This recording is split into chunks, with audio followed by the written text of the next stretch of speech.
Pare-pareho tayo. Opo. Oho. Pangalawa, kayo po ba'y tagapagsalita ng China? Hindi po. Nako. Ay, hindi pa. Hindi ho kayo tagapagsalita ng China. Hindi po. Pero parang pinagtatanggol nyo ang China. Hindi po. Hindi, pinagtatanggol nyo ang China. Hindi po. Nako. Hindi, pinagtatanggol Ang nyo ang China. pinagtatanggol ko po ay ang katotohanan. Eh, wag kayong Bakit sumigaw yung dito. ganyan Sapagkat Oh, yan ang mas problema. malakas ang Sasabihin boses ko sa inyo. ang Point of base ko. order, Mr. Nako, yan na nga ba sinasabi natin? Itong si Benny Abante, di na ho natuto. Nako, hindi ho maganda ang titig nitong si Sir Ado paglinawan dito kay Robert H. Barbers. Umaatikabong sagutan ho ang ating matutunghayan dito sa video na to sa pagpapatuloy ng TRICOM hearing sa pagitan ng mga resource person na inimbitahan nila at yung mga talo ng congressman noong nagdaang eleksyon. Pero bago ho yan mga kababayan, isang like at isang subscribe. Masaya na ho tayo dyan sa mga gusto sumali sa ating community. Yung join button, nandyan lang ho sa baba. Ayun na nga. Hindi na ho natuto itong mga congressman na to. Hanggang sa ngayon siguro hindi pa rin ho nila napagtatanto sa kanilang mga sarili dahil ang dahilan kung bakit sila natalo nung nagdaang eleksyon dahil sa pag-iepal nila diyan sa mga hearing na kinakandak diyan sa House of Representatives. Mula doon sa Committee on Appropriation hanggang diyan sa TWADCOM, diyan sa TRICOM at diyan sa Committee on Bad Government, yaan ho ang naging mitya sa pagkatalo ng ibang mga congressman nung nagdaang eleksyon. Mula dito kay Robert H. Barbers, dito kay Dan Fernandez, yaan hong kinatalo nila. Nakita ng ating mga kababayan yung pagiging arrogante ng mga yan. Pero hindi pa rin ho sila natuto dito sa video na to. Wala ho tayong nakitang humbleness, kababaang loob. Natalo na eh. Sa bagay, yarin lamang natalo na sila. Ito na yung final appearance nila diyan sa Senado, diyan sa House of Representatives. Yarin lamang huli na. Makikita nyo kung paano nila babuyin ang House of Representatives at yung mga dumadalo diyan sa mga ganyang klaseng hearing. Diyan sa mga committee na yan sa House of Representatives. Ito na ho. Bago tayo dumako diyan sa napakainit na sagutan na yan nitong si Robert H. Barbers at nitong si Sir Ado Paglinawan, dumako ho muna tayo dito sa ambush interview dito kay Ortega. Ano naman to pa? Si Martin Romualdez daw ho pala ang inspirasyon ng mga congressman dyan sa House of Representatives. Ibang klase lang ho mga kababayan. Kung ang magiging inspirasyon nyo na lang, etong si Martin Romualdez, wag na kayong wag na kayong pumasok sa politika, anak ng tokwa. Magkakaroon na lang kayo ng inspirasyon. Okay lang sana kung magiging inspirasyon nyo yung tipong yung congressman ng Davao City kasi yung distrito nila ang ganda Nakakakita kayo ng progresyo kumusta naman ho yung Leyte? Kumusta ho ang Tacloban? Diba? Kumusta ho ang lugar nitong si Tambaluslos? Ganun ho dapat pipili ng mga inspirasyon o ehemplo sa pagiging congressman. Dapat yung mga congressman na mayroong napatunayan. Yan ang apelido sikat. Kung baga galing sa apelido na may name recall at hindi naman national yung pagkakahalal ng mama na yan Pagka mahigit 100,000 boto siya dyan sa Leyte, panalo na yan bilang congressman. Pero kung makaasta, akala mo presidente ng Pilipinas. Ito, pakinggan natin itong si Sir Ed Lingao. Pinabulanan ng mga kongresista ang akusasyon ni Senate President Jesus Escudero na sunod-sunod lamang sila kay Speaker Martin Romualdez. Ayon kay Deputy Majority Leader at La Union versus si Congressman Paulo Ortega, bagamat leader nila si Speaker Romualdez,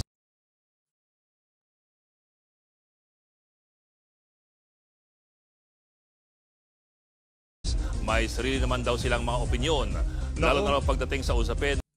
Pero nakakamiss din ho talaga dito sa studio, no? Maraming nagtatanong sa mga kasama natin, ano nangyari? Bakit ganun yung naging quality ng mga ilinalabas nating video? Nasa galaan ho tayo, kaya ganun yung mga ilinalabas nating video. Pero ito ho mga kababayan, dire-diretso na naman ho tayo. Arangkada na naman tayo sa mga susunod na araw. Ng impeachment complaint laban kay VP Sara Duterte. Nagpasaring kapon si Escudero sa mga kongresista na tila nasasanay daw na diktahan ng Senado sa kung anong gusto nila mangyari sa impeachment complaint. Wala pong inuutos sa amin si Speaker. Push yung trial.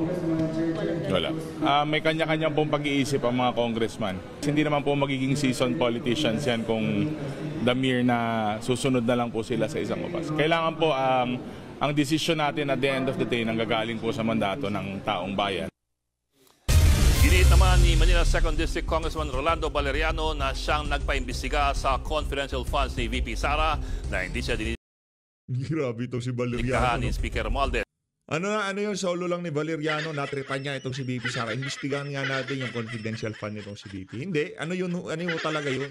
Kasama sa malaking plano yan noong 2023 pa yan. Alam na nila VP yan. Yung si Valeriano, naging kasangkapan lang ho nito si Martin Romualdez. Yung kahit yung mga media, alam mo nila eh. Hindi nga raw sila nag-uusap nito. Sir, dinidiktahan po ba kayo ni Speaker? Never po. Ako sa parte ko, bihirang-bihira kami magkita ni Speaker. Actually, nakita kami ni Speaker dito lang po sa plenary. Never po kami nagkakausap ng personal. Hindi po kami po yung sumunod sa taong bayan. Nako. Never pa daw ho silang nag-usap nitong si Martin Bayan. Romualdez. Maniniwala ho ba kayo? Dito pa lang sa pagmumukha nitong si Valeriano, talaga namang, di ba? Di na ho katiwa-tiwala eh. Yung tipong pagka nagsalita ito ng 10 mga kinuwentuhan kayo ng 10 bagay nito, yung pang-11, pagtatanong nyo pa kung totoo eh.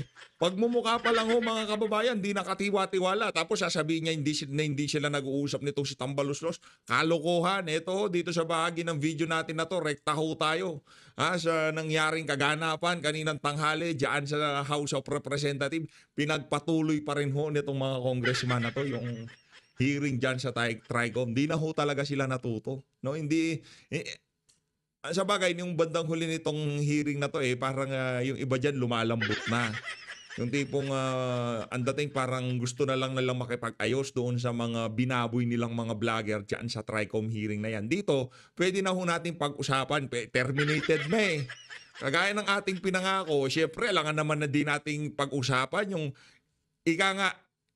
gunitain yung mga kabalbalan na ginawa nila noong pinaiyak nila itong si Ma'am Crisette. Gawan ho natin reaction video yan. Kahit matagal na ho yung video na yun, susundutan natin ng isang beses yan. Yung nangyaring TRICOM hearing nung mga naunang panahon, nung pinaiyak nitong si Abante, yang si Ma'am Crisette, gagawan din ho natin yan. Ngayon, ito ho muna itong latest na TRICOM hearing ang ating pag-usapan, mga kababayan. Po ba yun? Yes, Mr. Nako. Chair. And did they Eto state na. some Mga traidor. facts or dahilan kung bakit ganun ang kanilang sinabi? They did not support such claim, Mr. Chair. They just mentioned na taksil ako. Taksil. And for example, for Mr. Ado Paglinawan, Nako. he always Yun ang katangi-tanging dahilan kung bakit pinatawag niya si Ado Paglinawan. Dahil binanatan niya itong si Commodore J. Tarriela. enjoy calling me as tonto of Mr. Ray Powell. Is Mr. Paglinawan here? You are Mr. Paglinawan, sir? Opo. Okay, pwede po bang magtanong sa inyo, Nako. sir? Si Abante, stress na stress yung pagmumukha niya eh. Ano ho ang inyong posisyon tungkol sa paglalagay ng mga installations or buildings sa West Philippine Sea ng bansang China? Ano po inyong pananaw dyan? Ang pananaw ko po dito ay hindi napipinto sa pro-China o pro-US. Dahil kami po sa Asian Century PH. With all due respects to the Congresswoman from Bataan, ang aming pong panuntunan, kumukuha kami ng mga aligasyon, pina-fact check namin. At kung may diversion, nagbibigay kami ng sarili naming opinion. Yan po ang proseso na aming sinusundan. Sa pagtatayo po ng mga installation ng China dyan, yan po ay batay sa kanilang pananaw. Maaring mali yan sa ating pananaw, pero sa kanilang pananaw, tama sila. Sige po. Sa inyong pananaw, sino ho may-ari ng West Philippine Sea? Yung tinayuan nila ng installation, Mr. Paglinawan. Unang-una po, kailangan bumalik tayo sa basic definition of terms. Hindi, sir, Nagbanggit Nako, po kayo excuse me ng po. West Philippine Sea. Excuse me po, sir. Yun na lang po, para hindi po humaba. Doon na lang po sa area where the Philippines claims ownership on those islands na tinayuan po ng China, ng kanilang mga installations. Ano hong pananaw nyo doon? Tayo po ba may-ari noon o sila? Wala po tinatayo ang China sa mga sa mga lugar na ating inokupa. Doon ho sa Scarborough Shoal, wala ho ba silang tinayo doon? Unang-una po, mismo sa testimonya ni Mr. Tariela na antas ng pagpapatupad ng batas ay ang customary law. Yan po ay pinagtitibay ng actual occupation, sustained administrative control, and defense if necessary. Magbibigay po ako ng ehemplo. Nako. Noong pong 2012, dito po sa, with all due respects, dito po sa inyong privilege speech, sinight ninyo that the occupation of Scarborough Shoal in 2012 marked a significant turning point, with China asserting historic rights as their justification. Isumiti po natin ito sa fact check. Hindi po historic rights ang pinagtitibay ng China sa Scarborough Shoal. Mr. Chair, Ang soberanya po na in-exercise ng China sa Scarborough Shoal Mr. Chair, is out of the fact that we abandoned control after the stand-off. Okay, sige po, sir. Teka ho, Yun. para ho, Facts. Hindi ko sinasabing hindi ko sinasabing tama yung ginawa ng China o yung mga kasalukuyan nangyayari ngayon dyan sa South China Sea o West Philippine Sea kung tawagin natin, no? Yung nangyari hong pag-uukupa nila dahil doon sa pag-atras na ginawa natin. Noong nagka-stand-up, nung panahon ni Pinoy, nagpumagit na ang Amerika, sinabi, stand-up tayo, stand-up, back up tayo ngayon, atras tayo, at mag-atras ang China, mag-atras ang Pilipinas. Ang ginawa ho natin, nagpauto tayo, umatras tayo, sumulong ang China. Yun hong problema natin. Di ba? Matras tayo Anong gagawin nila? Okupahin nila. Ngayon, inukupa nila, nag-iiyakan tayo. Pero kung hindi tayo naniwala sa mga Amerikang pinapaniwalaan itong si Tariela, wala ho tayo ngayon dito sa problema na to. medyo lumalawak na tayo kasi sa aking pananaw, I may be wrong. In your case, you may also be wrong. Sabi po ng UNCLOS kasi, yung areang yon ay atin. Kaya nga ho, ang tanong ko sa inyo, ano ang inyong pananaw? Wala po kayong maipapakita Mr. sa Chair? akin. Mr. Chair, Sa UNCLOS, na yung area na yan, Hindi ho ba naging dispute yan because nagkaroon kaya nga ho nagkaroon ng arbitral ruling noong 2016. Dahil po kiniklaim yan at tayo naman po ay kiniklaim nating ating yan. Sige, Commodore arbitral Tariela, ruling excuse po, me lang Mr. sir. Chair. Wait. Excuse me, sir. Order, Si order. Commodore Tariela. Order. The chair, we all understand that the 2016 arbitral award has already invalidated the historic whatsoever claim of the People's Republic of China. So we should not allow Mr. Ado Paglinawan saying all those lies, because as I said, he's a pro-China fake news purveyor, and we should not allow him to say those kind of things in this hallowed hall of the House of Representatives. Mr. Chair, abogado po ba si Mr. Pagliawan? we can ask him. You can ask him personally. Abogado po ba Mr. kayo? Ado, you are now recognized. Chairman Abante is asking a question. You can answer him Mr. directly. Chair, Go ahead. abogado po ba kayo, Mr. Pagliawan? hindi po. Ako po ay marunong lamang Hindi magbasa. po kayo abogado. Ano po, marunong kayong ano? Marunong lang po akong magbasa. O, pangalawa, ako rin po marunong magbasa eh. Pare-pareho tayo. Opo. Oho. Pangalawa, kayo po ba'y tagapagsalita ng China? Hindi po. Nako. Hindi pa. Hindi ho kayo tagapagsalita ng China. Hindi po. Pero parang pinagtatanggol nyo ang China. Hindi po. Hindi, pinagtatanggol nyo ang China. Hindi po. Nako. Hindi, pinagtatanggol Ang nyo ang China. pinagtatanggol ko po ay ang katotohanan. Huwag kayong Kung ako'y sumigaw bibigyan dito. nyo ng Sapagkat pagkakataon, yan ang mas problema. malakas ang boses ko sasabihin sa inyo. ang Point base of ko. order, Mr. Nako, yan na nga ba sinasabi natin?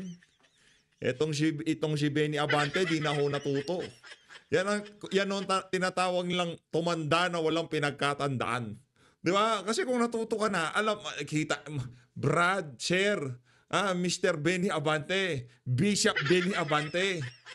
Yan ang dahilan ng ba't kayo natalo sa distrito nyo, yung mga ganyang klase, yung style dyan sa mga hearing sa House of Representatives. Ngayon natalo kayo, tapos pinagpapatuloy nyo pa yung ganyang klaseng style nyo, ewan na lang natin kung ano mangyayari sa political career nyo. Ano ho yan, kahit anong pwesto pa ho ang takbuhan nyo, balikan ho natin kung anong klaseng congressman ho kayo, ngayong kasalukuyang 19th Congress. Ipapakilala pa rin ho namin kayo kung sakaling nagbalak pa rin kayong tumakbo ng pagka-congressman sa mga susunod na panahon. At sigurado ho tayo, ano pa yan, susubok pa ho yung Benny Abante na yan, ha? Susubok pa rin ho yan. Sa mga sa mga kadistrito nitong si Benny Abante, huwag niyong iboto yan. Napakarugante ho ng mama na yan. Kaya masaya ho tayo, isa siya doon sa mga natalong congressman diyan sa diyan sa nakalipas na 2025 midterm election. Mr. Chair. Order. Point of order, Mr. Chair. Yes, what's the point of order, Chairman Akop, please? The resource person concerned does not know the rules. So it's better that we remind him of our rules so that any member of this committee will not move to cite him in contempt. Ang toko, ilang araw na kayo, magkukontempt pa kayo. To remind him of our rules. Mr. Ado, please refrain from talking while the members of this committee still have the floor. So again, Yes, Mr. Chair. Mr. Chair. Again, wait.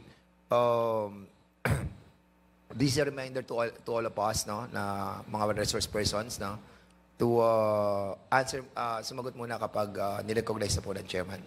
Para meron po tayong kaayusan sa ating pong hearing. Okay, for Mr. now, Chairman, the for last now, time I checked, I have the floor. Mr. Chair. But I beg, I will... Mr. Chair. agree that, Congressman Ako, please. I would like to remind the resource person na kami nga rito, hindi po kami nagsasalita until and unless we are recognized by the chairman. Now, if you're not going to recognize and obey that rule, I'll be compelled to move to cite you in contempt for disrespect. Nako. I hope that is understood. Kanina pa ako rito, nakikinig. And if you notice, if I speak, I ask permission from the chair. Why? Because it's the rule. Now, if you are here, you follow the rule. When you are in Rome, do what the Romans do. I hope that is understood. Thank you, Mr. Chair. Meron lang Mr. Chair, sige, can I- maraming salamat, Congressman Ako, for that manifestation. Congressman Barbers, Yeah, but before you proceed, no, kasi you still have the floor. Nag-interject lang si Congressman thank you Abante. for reminding me that I have the floor. Yeah, you have the floor. Mr. But can you allow me to ask some, ano lang? You're I the just wanted to chairman, be educated on this because a while ago, Mr. Ado was telling us that he read about the UNCLOS decision. Is it correct to assume that you have read the UNCLOS decision? You can answer. You are Mr. now Chairman, recognized. Yes. bago po masagot ni Mr. Paglinawan yung tanong na yan, meron ho sanang tanong muna. Na tanungin natin siya, ano ho ba ang inyong expertise? Kayo ba ay expert? Ano ho bang inyong credentials, sir? So that we would know na... Mr. Chair, Go ahead. ako po ay nagsilbi na diplomat sa Washington, D.C. from 1986 to 1993. Ano pong position niyo po doon, Ako Mr. po Ado? ay special assistant to the ambassador and concurrent press attaché and spokesperson for the embassy, and for 2 years for the UN Office of the Permanent Representative of the Philippines. And who was the ambassador during that time? Ano po? Sino po yung ambassador during that time? The ambassador during that time was Ambassador Emmanuel Pelaez. Emmanuel Pelaez. Okay. So, UNCLOS po, binabanggit po dito kanina, nadinig ko po si Commodore Tariela, that hindi po ako familiar sa UNCLOS. I haven't read the whole decision yet. But what I heard a while ago was that historical claim of China was abandoned by the UNCLOS decision. So, yung kiniklaim nila that that part of the WPS is part of their historical territory had been abandoned by the UNCLOS decision. Would you agree with that? Since nabasa po niyo yung UNCLOS? Ako po, Hindi, Mr. sagutin niyo po Chair. muna ako, sir. Ako po. Kung yun po ba, would you agree na sa nabasa po ninyo sa UNCLOS decision, yung pong historical claim ng China ay inabandon na nung decision yon? Tama po ba o mali yung nadinig ko kanina? Inabandon na po ng desisyon sa UNCLOS yung historical claim ng China doon sa area natin sa West Philippine Sea. Were you able to read that part? Were you able to read that part?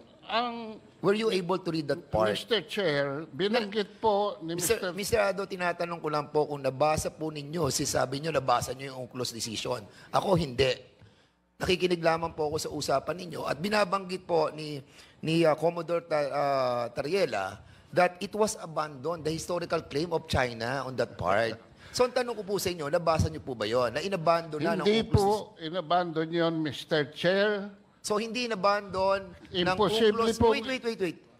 Hindi inabandon ng UNCLOS decision yung historical claim ng China. Hindi po. Mr. Chair, babasahin ko sa inyo ang arbitral ruling. Sige, go ahead. Para maintindihan po namin kung talagang... Dahil marami pong propaganda na kumakalat. Dito tayo sa letra. Can you kindly give us your document that you are holding Ito right po, now? I agree with Mr. Tariela in the 2016 Arbitral Award, paragraph 278. Dineklara po ng Arbitral Award na yung 9-dash line ay walang legal basis. So, Tinatanggap ko po yan. so abandon yan. Opo. Inabandon na yung historical right ng China doon sa 9-dash line. Hindi, nag-create sila. Unang-una po, Mr. Chair, if I may, hindi po naging posisyon ng China sa arbitral ruling yan dahil ang China ay hindi nag-participate sa arbitral tribunal, sa arbitration. Ang nagsumiti po niyan ay ang panel ng Pilipinas. The claims of China in the South China Sea Mr. are Chair. based on historic titles, based on historic Mr. rights, based on history. Mr. Chair. Nako, matagal na ho nating inano yung issue na yan. Kasi kung itong si Tariela galit sa China dito sa hearing na to, maniniwala ako ha kung ang tayo ng ating pamahalaan, ito ganito na lang ho mga kababayan. Kahit ano pang pagdebatihan nila dyan, pagtalunan nila dyan, wala tayong pakialam. Ganito na lang ho, ganito na lang kasimple. Pagka lahat ng bansa na mayroong dispute dyan sa West Philippine Sea na yan, nakaladkad dito sa issue na to, maniniwala ho tayo na hindi propaganda ang ginagawa ng Pilipinas yan. Kasi nandyan yung Vietnam, nandyan yung Malaysia, nandyan yung Taiwan, nandyan ang China, nandyan ang Indonesia. Marami hong bansa dyan na bawat bahura, meron ho tayong kaagawan ng mga iba't ibang mga nasyon. Nandyan ang Vietnam, nandyan ang Malaysia, nandyan ang Indonesia. Marami ho sila dyan. Marami ho tayong mga bansang kaagawan dyan. Maniniwala ho tayo na talagang para yan, yung galaw ng pamahalaan, para makuha natin yung para sa atin at hindi lamang propaganda. Anuhin natin, banatan din natin pati yung mga ibang bansa na kiniklaim nila yung mga bahurang malapit sa Pilipinas. Ika nga, maniniwala ho tayo pagka ganun. Pero pagka China lang, hindi pwede yan. Napakalaking kabalbalan ho yan. Kasi marami, Taiwan, kaagawan din natin yan eh. Vietnam, kaagawan din natin yan. Pinaliwanag na ho natin yan sa mga nakalipas na video natin. Kada isang bahura, halimbawa yung bato pag nag-low tide o yung mga coral reefs dyan, di ba? Pagka ang isang lugar na yan, minsan 4 hanggang 5 bansa ang nagkikipag-agawan dyan sa mga bahura na yan. Halimbawa, Pilipinas, China, Malaysia, Indonesia, o Taiwan, o lahat yung bansa na yan, meron silang claim dyan sa bahura na yan. Hindi lang ho China, ha? Nandiyan yung Malaysia, nandiyan yung Taiwan, nandiyan yung Vietnam.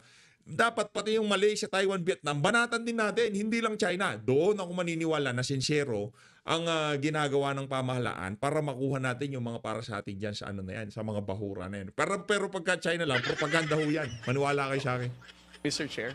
Alright, okay, ang tinatanong ko po kanina, kung doon po sa desisyon ng UNCLOS, even without the participation of China on that ruling or on that proceeding, ay inabando na ng desisyon yung historical claim ng China doon sa ating pong parte ng West Philippine Sea. Yun po yung tinatanong ko eh. Hindi po naman UNCLOS ang nagdesisyon, Mr. Chair. Mr. Chair. Arbitral ruling. Yung arbitral ruling. Opo. So yun din po yun eh. It's all Mr. Chairman, if I may, just I don't think he's the right person to speak about the UNCLOS decision. In fact, he's getting confused as to what is the arbitral ruling and what is the UNCLOS. Alam mo, Mr. Chair, may I ask, Mr. Paglinawan, you mentioned kanina you're a diplomat, tama? Opo. Bakit ka naging diplomat? Are you holding a plantilla position in the DFA? Anong position nyo? At the time of my appointment, Your Honor, I was a political appointee. But at the time of my termination of tenure, No, I sir. was certified by the Sir, President to sir. have already been joined the ranks. Sir, hindi ka ho diplomat. Hindi ka ho diplomat. Kasi ang diplomat po, organic po sa Department of Foreign Affairs. Yan po yung mga ambassador. Kayo po ay hindi. Kung special assistant lang po kayo, you're not the right person to speak about that. Anyway, Mr. Chair, Mr. Chair. We can go to another resource person, Mr. Chair. Meron po kasing information dito eh. You were one of the delegates to you were part of the delegation to China in 2015, engaging in various Chinese think tanks. Ano ito? Nagpunta po ako sa China, 2015. Tama po yan. At saka noong 2019, para hindi na kayo mahirapan sa Google. Thank you, Mr. Chairman. Sabi siguro nitong si Adol, puro ka Google. Ito na, sasabihin ko na lahat sa'yo. Wala akong tinatago. Nagpunta talaga ako dyan. That explains why he has that kind of a mentality. Salamat po, Mr. Paglinawan. Mr. Okay Chair, na po. Tapos na po kayo. Yun ang problema. Meron na ako. Di nyo pinagbibigyang magpaliwanag yung mga resource person nyo. Gusto nyo kayo lang nagsasalita. Yung tipong babarahin nyo sila tapos, wag ka na magsalita. Ako lang, tapos na yung ano na yun, yung issue na yun. Ako yung pinakahuling nagsalita. Di ba? Napaka-toxic ho ng mga hearing na ganyan dyan sa House of Representative. Kaya di ho tayo nagtataka kung yaan ang naging naging mitya kung bakit natalo yung mga kandidato na yan nung nagdang election. Matuto na kayo. Nakanantoko ha. Isang tanong. Binara niya, sabay tawa tong si Barber. So, lang yata. Kayo po ba ay pro-China? Wait. Pro-China ho ba kayo? Dali lang. Gusto kong sagutin niya eh. Binababoy na nitong si Benny Abante. Talo na rin naman ako. Di na ako makakababuhin ko na lang to. Kayo po ba ay pro-China? Hindi po ako pro-China, hindi ako po pro-US. Ako po ay pro-truth. Kung papayagan niyo akong basahin ng arbitral ruling, Mr. kayo Chairman, ay maliliwanagan makapili. kayo. Makapili ho kayo, makapili. Nako. Okay, so Okay. we will be proceeding to the to the next medyo confusing na po yung binabanggit. Mr. Chair, can I No, just I'm not recognizing you as of this moment. So Yan ang problema. Yan ang problema. Pagka ika nga na natripan ka na nila, wala na, hindi ka na makakapagpaliwanag dyan. Ika nga, tapos ka na dyan. please stop interpreting So for the moment, we will be going back to the main topic of our discussion, yun yung fake news, fake news. So since merong gray area yung personality ni Mr. Ado, I think we need to proceed to the next item of our agenda. So do you have other question or queries with Commodore Tariela? Kung wala na po, pupunta na po tayo doon sa Impinitus, which is some issues that were tackled in the Senate hearing. And we have invited some resource persons, the incorporators of the Impinitus. Hayun na nga mga kababayan, dito na una tatapusin ang ating reaction video. Maraming salamat sa pag-support sa PH Update. Mag-ingat ho kayo lahat. Mahal lahat ng Pilipinas. Maraming salamat ho mga kababayan.